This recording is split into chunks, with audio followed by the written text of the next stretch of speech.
పెళ్లి అంటే ఒక్కడివే ఉంటున్నావు కదా, సో పెళ్లి చేసుకుంటే తోడుగా. చెప్పా కదా నాకు పెళ్లి మీద పెద్దగా క్లారిటీ లేదని. అందరూ క్లారిటీ ఉండే చేసుకుంటారా ఏంటి? చేసుకుంటే అదే వస్తుంది. అచ్చం మా అమ్మలా అన్నావు తెలుసా. మా ఆడవాళ్ళందరం నిజాలు ఒకేలా మాట్లాడతాంలే. ఏమని? పెళ్లికి ముందు లేని క్లారిటీ చేసుకున్నాక వస్తుందనా? నాలా వెనకాల ఆస్తులేం లేనోడికి పెళ్లి అయితే కాసేపు కూర్చోడానికే టైం ఉండదు. అలాంటిది క్లారిటీ తెచ్చుకోవడానికి టైం ఎక్కడి నుంచి వస్తుంది?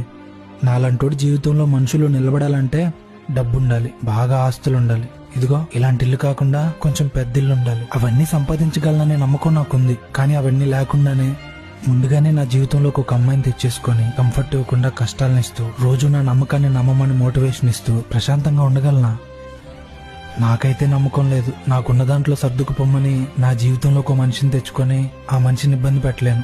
ఇబ్బంది పెడుతూ నేను ప్రశాంతంగా ఉండలేను. అందుకే ఇప్పుడు అప్పుడే పెళ్ళొద్దనుకుంటున్నాను.